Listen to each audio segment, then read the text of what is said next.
जय सिया राम।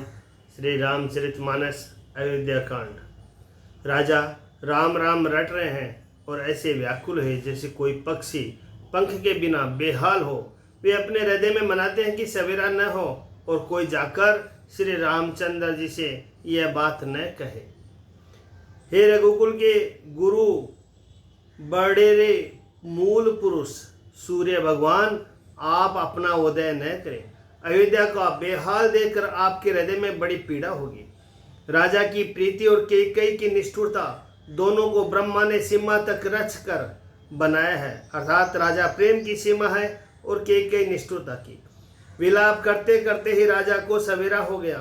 राजद्वार पर वीणा बांसुरी शंख की ध्वनि होने लगी। भाट लोग बिरदावली पढ़ रहे हैं और गवैये गुणों का गान कर रहे हैं। सुनने पर राजा को वे बाण जैसे लगते हैं।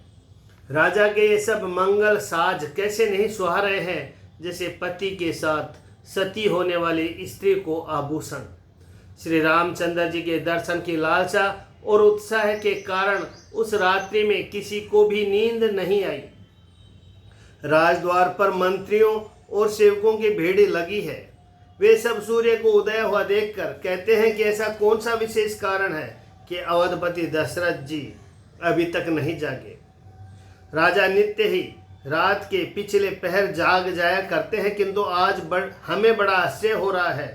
हे सुमंत्र, जाओ जाकर राजा को जगाओ, उनकी आज्ञा पाकर हम सब काम करें। तब सुमंत्र राजमहल में गए, पर महल को भयानक देखकर वे जाते हुए डर रहे हैं। ऐसा लगता है मानो दौड़कर काट खाएगा। उसकी ओर देखा भी नहीं जाता, मानो विपत्ति और विषाद ने वहां डेरा डाल रखा हो। पूछने पर कोई जवाब नहीं देता।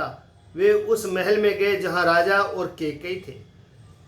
कही जय जीव बैठे सिरुनाई, देखी भूप गति गयों सुखाई। जय जीव कहकर सिर नवाकर वंदना करके बैठे और राजा की दशा देखकर तो वे सूख ही गए। देखा कि राजा सोच से व्याकुल है, चेहरे का रंग उड़ गया है, जमीन पर ऐसे पड़े हैं मानो कमल जड़ से उखड़कर मुरझाया पड़ा हो। मंत्री मारे डर के कुछ पूछ नहीं सकते। तब अशुभ से बरी हुई और शुभ से विहीन कैकेयी बोली कि राजा को रात भर नींद नहीं आई। इसका कारण जगदीश्वर ही जाने। इन्होंने राम राम रटकर सवेरा कर दिया, परंतु इसका भेद राजा कुछ भी नहीं बतलाते। तुम जल्दी राम को बुला लाओ, तब जाकर समाचार पूछना। राजा का रुख जानकर सुमंत्र जी चले, समझ गए कि रानी ने कुछ कुचाल की है। सुमंत्र सोच से व्याकुल है, रास्ते पर पैर नहीं पड़ता, आगे बढ़ा नहीं जाता। सोचते हैं कि राम जी को बुलाकर राजा क्या कहेंगे। किस तरह हृदय में धीरज धरकर वे द्वार पर गए। सब लोग उनको मन मारे उदास देखकर पूछने लगे। सब लोगों को समाधान करके किसी तरह समझा बुझाकर सुमंत्र वहां गए जहां सूर्य कुल के तिलक श्री रामचंद्र जी थे। राम सुमंत्र ही आवत देखा, आदरु कीन पिता समय लेखा। श्री रामचंद्र जी ने सुमंत्र को आते देखा तो पिता के सम्मान समझकर उनका आदर किया। श्री रामचंद्र जी के मुख को देखकर और राजा की आज्ञा सुनाकर वे रघुकुल के दीपक श्री रामचंद्र जी को अपने साथ लिवा चले। राम कुभाति सचिव संग जाही, देखी लोग जहत है बिल खाई। श्री रामचंद्र जी मंत्री के साथ बुरी तरह बिना किसी लवाजमे के जा रहे हैं। यह देखकर लोग जहां तहां विषाद कर रहे हैं। रघुवंश मणि श्री रामचंद्र जी ने जाकर देखा कि राजा अत्यंत ही बुरी हालत में पड़े हैं, मानो सिंगनी को देखकर कोई बूढ़ा गजराज सहम कर गिर पड़ा हो। सुकई अधर जरई सब अंगू, मनहु दीन मनहीन बुअंगू। राजा के होठ सूख रहे हैं और सारा शरीर जल रहा है, मानो मणि के बिना सांप दुखी हो रहा हो। पास ही क्रोध से भरी कैकेयी को देखा, मानो साक्षात मृत्यु ही बैठी राजा के जीवन की अंतिम घड़ियां गिन रही हो। श्री रामचंद्र जी का स्वभाव कोमल और करुणामय है। उन्होंने अपने जीवन में पहली बार यह दुख देखा। इससे पहले कभी उन्होंने दुख सुना भी नहीं था।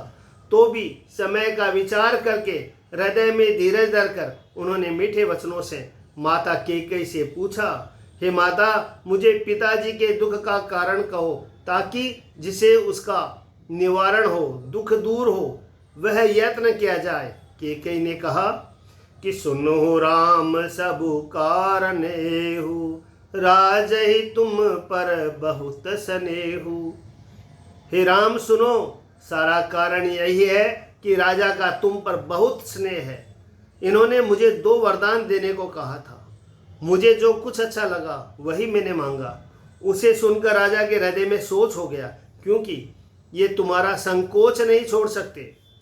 इधर तो पुत्र का स्नेह है और उधर वचन प्रतिज्ञा। राजा इस धर्म संकट में पड़ गए हैं। यदि तुम कर सकते हो तो राजा की आज्ञा शिरोधार्य करो और इनके कठिन क्लेश को मिटाओ।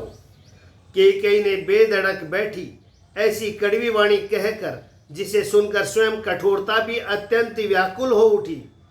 जीभ कमान बचन सर नाना, मन हूँ महिप मृदुल अच्छ समाना। जीभ धनुष है, वचन बहुत से तीर है, और मानो राजा ही कोमल निशाने के सम्मान है। इस सारे साज सम्मान के साथ मानो स्वयं कठोरपन श्रेष्ठ वीर को शरीर धारण करके धनुष विद्या सीख रहा है। श्री रघुनाथ जी को सब हाल सुनाकर वह ऐसे बैठी है मानो निष्ठुरता ही शरीर धारण किए हुए हो। सूर्य कुल के सूर्य स्वाभाविक ही आनंद निदान श्री रामचंद्र जी मन में मुस्कुरा कर सब दूसरों से रहित ऐसे कोमल और सुंदर वचन बोले, जो मानो वाणी के भूषण ही हो। सुनो जननी सोई सुत बड़ भागी, जो पितु मातु बचन अनुरागी। तनय मातु पितु तोष निहारा, दुर्लभ जननी सकल संसारा। हे माता सुनो, वही पुत्र बड़ भागी है जो पिता माता के वचनों का अनुरागी पालन करने वाला है। आज्ञा पालन के द्वारा माता पिता को संतुष्ट करने वाला पुत्र ही हे जननी सारे संसार में दुर्लभ है। वन में विशेष रूप से मुनियों का मिलाप होगा, जिसमें मेरा सभी प्रकार से कल्याण है। उसमें भी फिर पिताजी की आज्ञा और हे जननी तुम्हारी सम्मति है।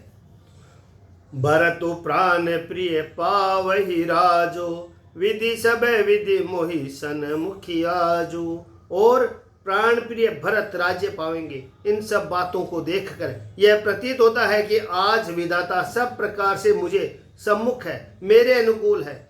यदि ऐसे काम के लिए भी मैं वन को न जाऊं तो मूर्खों के समाज में सबसे पहले मेरी गिनती करनी चाहिए। से वही अरंडु कल्पतरु त्यागी, पर हरि अमृत लेहि विषु मांगी। जो कल्प वृक्ष को छोड़कर रेड़ की सेवा करते हैं और अमृत त्याग कर विष का मांग लेते हैं, अमृत त्याग कर विष मांग लेते हैं। हे माता तुम मन में विचार कर देखो, वे महामूर्ख भी ऐसा मौका पाकर कभी न चुकेंगे। हे माता मुझे एक ही दुख विशेष रूप से हो रहा है, वह महाराज को अत्यंत व्याकुल देखकर। इस थोड़ी सी बात के लिए ही पिताजी को इतनी भारी दुख हुआ। हे माता मुझे इस बात पर विश्वास नहीं होता, क्योंकि महाराज तो बड़े ही धीर और गुणों के अथाह समुद्र है। अवश्य ही मुझसे कोई बड़ा अपराध हो गया है, जिसके कारण महाराज मुझसे कुछ नहीं कहते। तुम्हें मेरी सौगंध है माता, तुम सच सच कहो। रघुकुल में श्रेष्ठ श्री रामचंद्र जी के स्वभाव से ही सीधे वचनों को दुर्बुद्धि कैकेयी टेढ़ा ही करके जान रही है। जैसे यद्यपि जल सम्मान ही होता है, परंतु जोंक उसमें टेढ़ी चाल से ही चलती है। रानी कैकेयी श्री रामचंद्र जी का रुख पाकर हर्षित हो गई। कपट पूर्ण स्नेह दिखाकर बोली कि शपथ तुम्हार भरत के आना, हे तुन दूसर में कछु जाना। कि तुम्हारी शपथ और भरत की सौगंध है, मुझे राजा के दुख का दूसरा कुछ भी कारण विदित नहीं है। हे तात तुम अपराध के योग्य नहीं हो। तुमसे माता पिता का अपराध बन पड़े, यह स्वभाव नहीं है। तुम तो माता पिता और भाइयों को सुख देने वाले हो। हे राम, तुम जो कुछ कह रहे हो सब सत्य है। तुम पिता माता के वचनों के पालन में तत्पर हो। मैं तुम्हारी बलिहारी जाती हूँ। तुम पिता को समझा कर वही बात कहो जिसे चौथेपन बुढ़ापे में इनका अपयश न हो। जिस पुण्य ने इनको तुम जैसे पुत्र दिए हैं उसका निरादर करना उचित नहीं है। कैकेयी के बुरे मुख से ये शुभ वचन कैसे लगते हैं जैसे मगध देश में गया आदि तीर्थ। राम ही मातु बसनु सब भाए, जिम सुर सरीगत सलील सुहाए। श्री रामचंद्र जी को माता कैकेयी के सब वचन ऐसे अच्छे लगे जैसे गंगा जी में जाकर अच्छे बुरे सभी प्रकार के जल शुभ सुंदर हो जाते हैं। इतने में राजा की मूर्छा दूर हुई और उन्होंने राम राम का स्मरण करके कहकर फिर करवट ली। जय श्री राम।